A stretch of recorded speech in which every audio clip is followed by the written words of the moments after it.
Live from New Delhi, you're watching DD India Live, India's voice to the world. I'm Amritpal Singh. Coming up in the next 30 minutes, India's Finance Minister Nirmala Sitharaman tables the Economic Survey 2023-24 in Parliament. India's real GDP anticipated to grow between 6.5% and 7% in the fiscal year 24-25. Democrat donations spike following US President Joe Biden's announcement to quit the race. Kamala Harris leads the list of contenders for the race to the White House. China's central bank cut major short and long-term interest rates in a surprise move to support real economy. Move comes after Beijing reports weaker than expected second quarter economic data.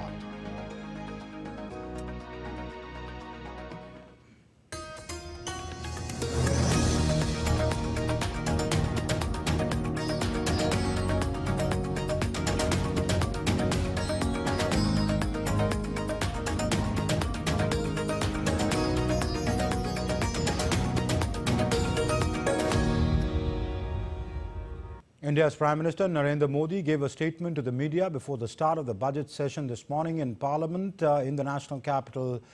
Speaking on the occasion, Prime Minister Modi reiterated the pride in the fact that after a gap of 60 years, a government has come back for the third consecutive term. Prime Minister Modi said that the budget is a milestone budget of the Amrit Kal. हमें 5 साल का जो अवसर मिला है, आज का budget हमारे उन 5 साल के कार्य की दिशा भी तय करेगा और ये बजट 2047 जब आजादी के 100 साल होंगे तब विकसित भारत का जो हमारा सपना है, उस सपने को पूरा करने की मजबूत नींव वाला बजट लेकर के हम कल देश के सामने आएंगे. Prime Minister Modi also said that the country requires positive views that take it forward. हमारे सभी माननीय सांसद पूरी तैयारी के साथ चर्चा को समृद्ध करेंगे. कितने ही विरुद्ध विचार होंगे, विरुद्ध विचार बुरे नहीं होते हैं, नकारात्मक विचार बुरे होते हैं. जहां सोचने की सीमाएं समाप्त हो जाती है, देश को नकारात्मकता की जरूरत नहीं है. देश को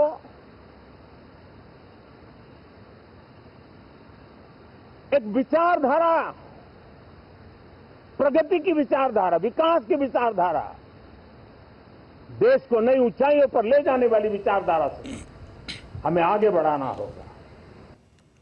India's Finance Minister Nirmala Sitharaman tabled the Economic Survey 2024 in Lok Sabha today. The survey projected India's real GDP growth. It said it grew by 8.2% in the financial year 2024, exceeding the 8% mark in 3 out of the 4 quarters of the financial year 24.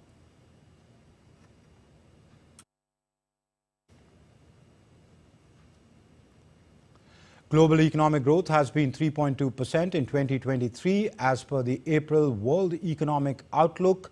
Diverging growth patterns have emerged among countries. The gross fixed capital formation increased by 9% in real terms in 2023-24 after averaging 6.7% in financial year 23. Retail inflation declined to 5.4% in FY24. In India, consumer goods and services faced price hikes due to international conflicts and adverse weather conditions impacting food costs. Prospects for continued strong growth in FY25 beyond look good, subject to geopolitical, financial market and climatic conditions. Double-digit and broad-based growth in bank credit, gross and net non-performing assets at multi-year lows, and improvement in bank asset quality highlight the government's commitment to a healthy and stable banking sector. Retail fuel inflation stayed low in financial year 24.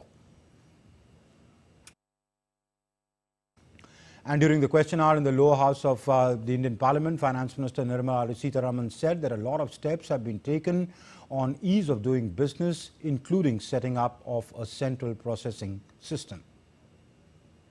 The most important part of this is zero fee for incorporation has been brought in for companies with authorized capital of up to 15 lakhs, meaning small companies which have small capitals with which they start their business, there is no fee charged. These are as a matter of ease of doing business, other than simultaneously acting on reducing the pendency in the courts.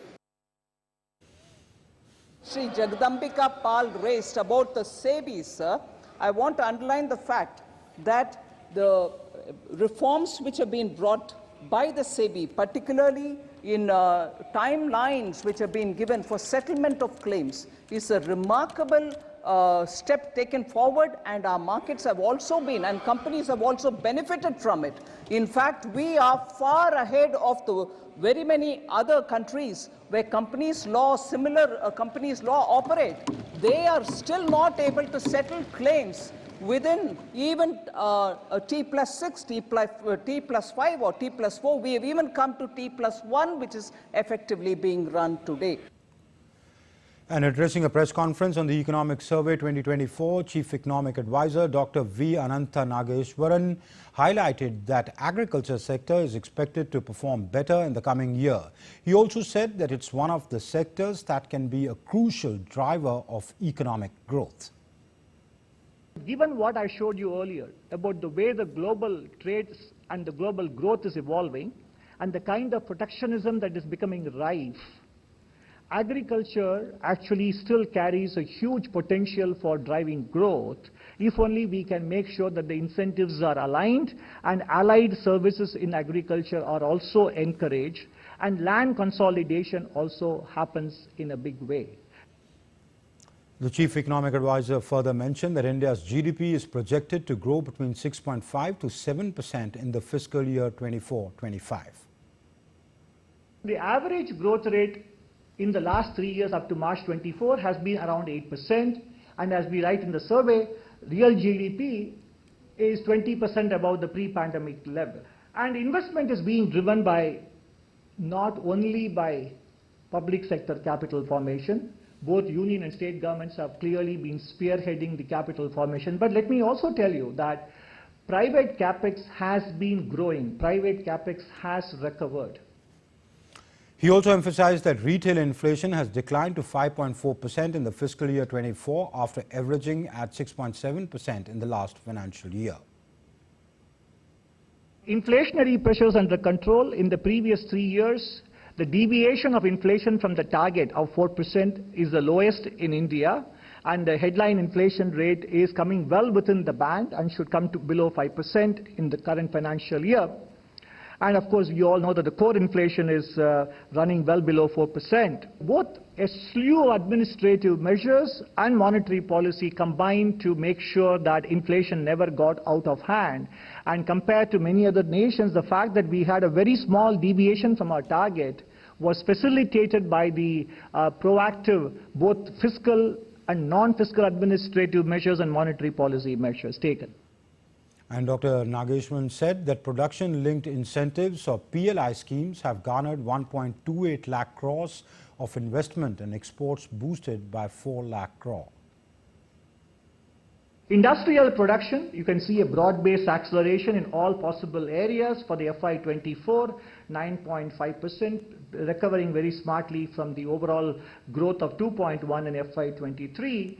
And the PLI schemes so far have garnered 1.28 lakh crores of investment, exports boosted by 4 lakh crores, employment generation of over 8.5 lakhs. So in that sense, the PLI schemes is actually gathering momentum, and the results are evident in several product areas such as electronics, pharma, etc. The PLI scheme is beginning to deliver very handsomely on key areas.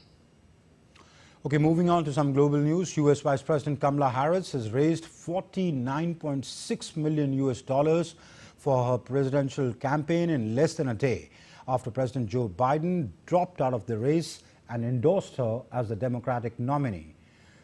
That's what a campaign spokesperson for Biden had said on Monday. Since the president endorsed Vice President Harris yesterday afternoon, every day Americans have given $49.6 million in grassroots donations to her campaign.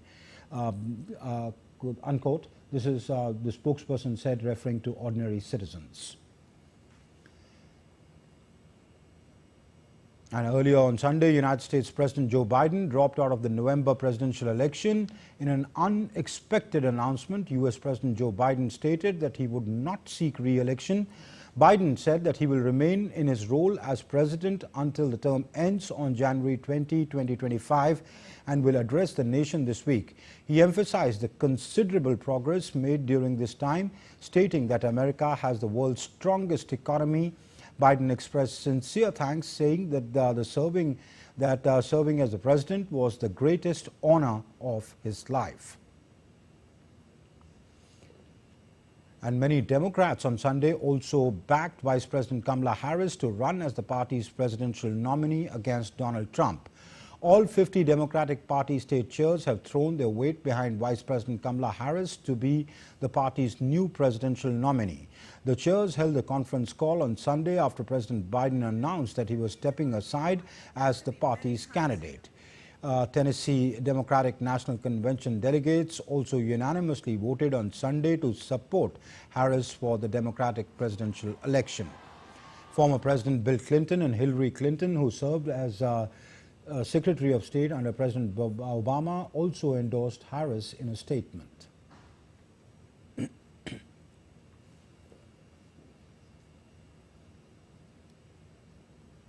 And still to come up on this edition of DD India Live, no reports of violence or protests in Bangladesh a day after Supreme Court scrapped some controversial job quotas.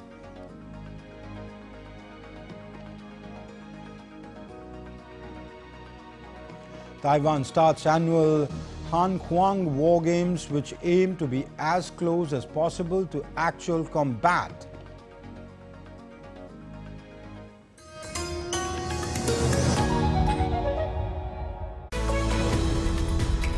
We just don't bring you the news as it unfolds. We get to the heart of the matter. We don't just present facts. We demystify complex social, political and economic events. We break stories that shape the world's present and future because you deserve the truth. I am Tanvi Taneja from New Delhi. I'm Ollie Barrett from London. I'm Nick Harper from Washington, D.C. Join us on DD India Global Monday to Friday at these times.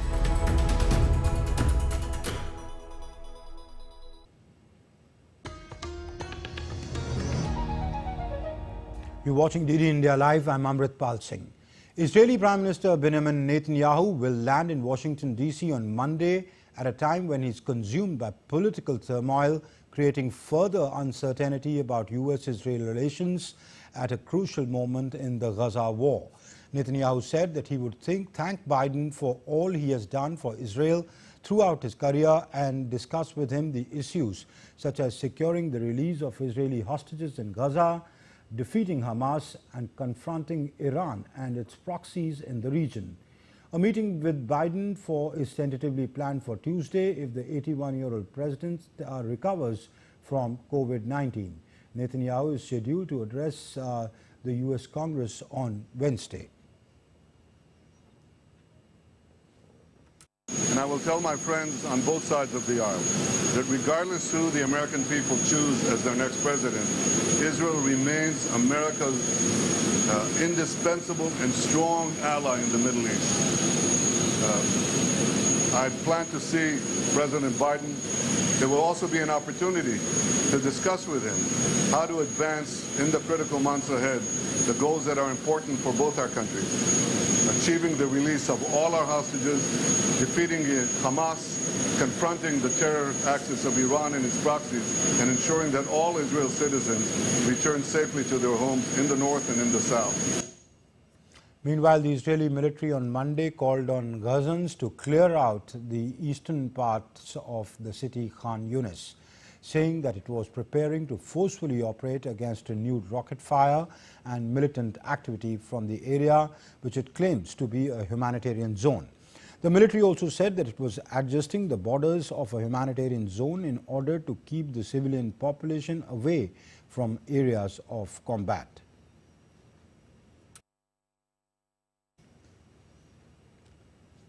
European Union foreign ministers met in Brussels on Monday to evaluate how to respond to trips by Hungarian Prime Minister Viktor Orban to Russia and China and his country's positioning over the EU's role in Ukraine. Hungary took over the 6-month rotating presidency of the bloc in July, and almost immediately Orban went to Moscow and Beijing in what was described as a peace mission, despite none of the EU partners being aware or mandating him to do so. He also left a NATO summit early to meet former US President Donald Trump. Orban's foreign minister has since questioned the EU's role in Ukraine. Orban, who has the warmest relations of any EU leader with Putin, has also repeatedly held up decisions for military aid into Ukraine. Russia's Black Sea Tuapse oil refinery was damaged in a Ukrainian drone attack overnight. Ukraine has been systematically targeting Russian energy infrastructure in an attempt to disrupt Russia's economy and its ability to fund what the Kremlin calls its special military operation in Ukraine. Russia's defense ministry reported that its airbase systems had successfully intercepted and destroyed 75 drones launched by Ukraine, with 8 of them targeted near Tuapse. The Tuapse refinery has been subjected to multiple Ukrainian air attacks since the conflict began.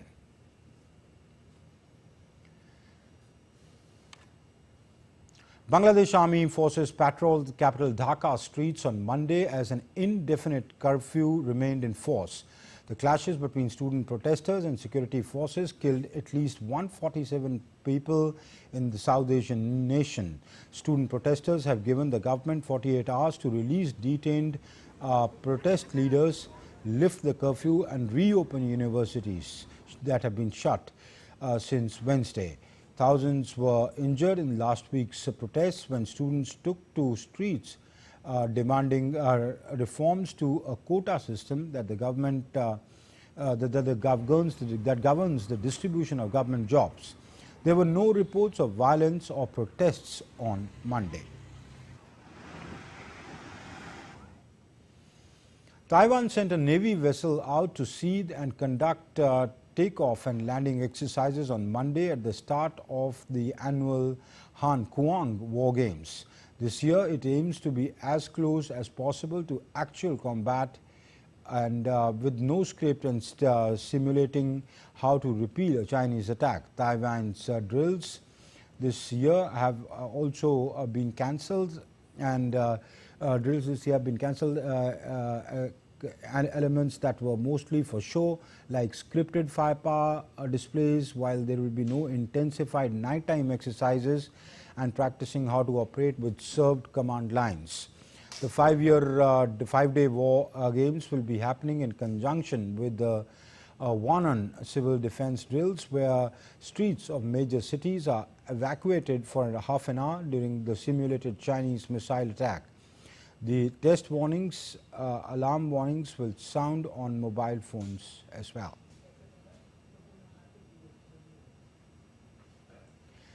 China surprised markets by cutting major short and long-term interest rates on Monday, its first such broad move since August last year. The move indicates the intent to boost growth in the world's second largest economy just days after a Communist Party leader meeting. The cuts to central bank's key short-term policy rates and benchmark bank lending rates came after China reported weaker than expected second quarter economic data last week.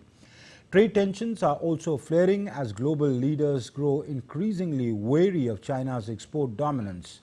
Following the rate cuts, China's yuan dropped to a nearly 2-week low of 7.27 per dollar.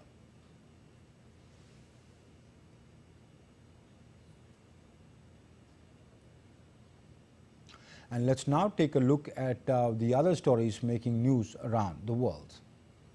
Tens of thousands of locals took to streets in anti-tourism protests in Spain, while tourism minister says while the tourism sector plays a key role in generating finances, the price rise has made it difficult for residents to afford the cost of living in city centers.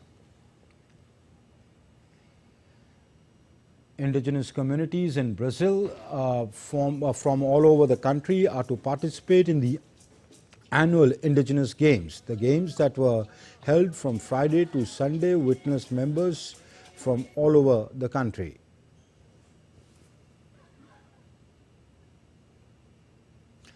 A ground of 1,000 migrants from southern Mexico started their journey towards the U.S. border on Sunday. While the migration has gained momentum in the U.S. elections as key agenda for the immigrants, USA continues to be a safer place with better opportunities. And July 23rd, 1947 is a monumental day in India's history, as the tricolour was officially chosen by the Indian Constituent Assembly on this day. To discover the origins of this iconic flag's design, let's take a look at this report. July 22, 1947, a historic day that marked the birth of a nation's identity. On this day, 75 years ago, the Indian Constituent Assembly adopted the tricolour in its present form, a symbol of unity, strength and freedom. The tricolour, also known as the Tiranga, consists of 3 horizontal bands of saffron, white and green, with the Ashok Chakra in the centre. But have you ever wondered how this iconic design came into being? Meet Pingali Venkaiah, a freedom fighter and designer from Andhra Pradesh who played a crucial role in creating this flag. His design was influenced by the Swaraj flag, used during the Indian independence movement. The flag's design was finalized by a committee chaired by Dr. Rajendra Prasad, who later became India's first president. The committee's design was based on Venkaiah's original work with some modifications. The saffron band was retained, but the green band was made darker and the white band was widened. The saffron band represents courage and sacrifice, the white band symbolizes purity and truth, and the green band represents faith and chivalry. The Ashok Chakra, with 24 spokes, was added to the center of the flag, representing the eternal wheel of law and dharma of the nation. On July 22, 1947, the Indian Constituent Assembly adopted this tricolour in its present form. As we celebrate this momentous occasion, let's take pride in our nation's rich history and the values that our flag represents. Sujata Lochak for DD India. And now some update on the Nipah virus situation in the Indian state of Kerala. The State Health Department has prepared a contact list of 350 people. Out of this, 101 people are in the category of high risk. Among these, 68 people are in this contact list are health workers. Kerala Health Minister Veena George said parents of the deceased student who died due to Nipah had no symptom, but their swab was also sent for testing. French President Emmanuel Macron visited the Paris Olympic Village on Monday, 4 days before the Games begin. Paris Games will officially start on July 26th amid pronounced security concerns at a time of heightened geopolitical tensions. The game kicks off with an ambitious open ceremony along the Seine River, with athletes paraded in the barges down the river. Participation is optional. However, Israeli officials have declined to say whether Israel's athletes will take part. Israeli athletes will receive 24-hour protection during the Paris Olympics. And that's it then in this edition of DD India Live. But do let us know your thoughts on the news of the day. For those on the go, you can get all the latest news and updates from India and across the world on DD India's mobile app. The app is available on both Android and iOS platforms. Scan the QR code on the screen to download now. And we'll be back with more news as it breaks here on DD India. I'm Amritpal Singh from my entire team here in Delhi. Thanks for watching DD India Live.